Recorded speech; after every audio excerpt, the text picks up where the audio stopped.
Hey there chefs, I'm your host, Sully, and on today's episode of Sully's Kitchen, we're gonna be making a pumpkin into food. We're not making the I should have thought through that before I started talking. Probably gonna have to redo that. Welcome to Sully's Kitchen, where the food is sometimes good. Starring Sully. I was at the grocery store last weekend and it was riddled with these sweet little baby pie sugar pumpkins. They were everywhere. I wanted to take some home and make some pumpkin puree and pumpkin seeds, but it takes almost an hour to cook the pumpkin itself, the pumpkin flesh, and then another hour after that to cook the pumpkin seeds.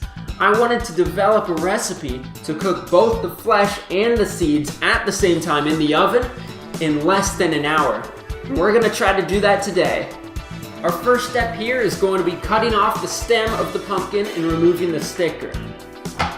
The pumpkin is pretty tough, so be careful when you're cutting it. There we go. Now, we're going to just cut the pumpkin right in half. Now, if you look inside of the pumpkin, there's some stringy goop in here. You want to get a spoon and scoop out all the seeds and the goop, put them in a bowl. We're going to cook those seeds later. You might be asking, Sully, why can't I use one of those big boy jack-o'-lantern normie pumpkins to make pumpkin puree with? Well, you could, but it's going to turn out more yellow, screeny, and not creamy than these pumpkins. These turn out so much nicer. They're orange, they're creamy, and they're dreamy. Trust me, this is what you want. Here's what our pumpkin looks like after I scooped out all of the seeds and most of the string. These are going to take longer to cook than the pumpkin seeds, so if we prep these now and throw them in the oven, then we can have a little time to prep our seeds and throw those in afterwards. We're going to get a baking sheet and line it with either parchment paper or aluminum foil. I'm just going to do foil in this case so we don't get pumpkin everywhere. There we go. Oh, that was perfect. And now, here's the trick. I'm going to wrap these pumpkin halves in aluminum foil because 400 is a bit hot, but hopefully the skin won't burn if I wrap these up. I realize this is not going to yield much pumpkin puree, so we're gonna get another sweet little baby sugar pumpkin, cut it up, do the same process, and put it right on here. I prepped the other pumpkin, put it on here, covered it in tin foil, nothing fancy. Now we're just gonna throw it in the oven for 45 minutes. We're just gonna take our bowl of seeds and string and bring it over to the sink and drop it in a colander. This part's not super fun, but you'll get the hang of it. Put some high pressure water in here and try to move it around. You wanna separate the seeds from the string and keep your bowl handy so you could have a separate container. I'm gonna clean this up a little more, but to dry these, you're gonna wanna swoosh it around in the colander. You don't wanna use paper towels because they will stick to the seeds.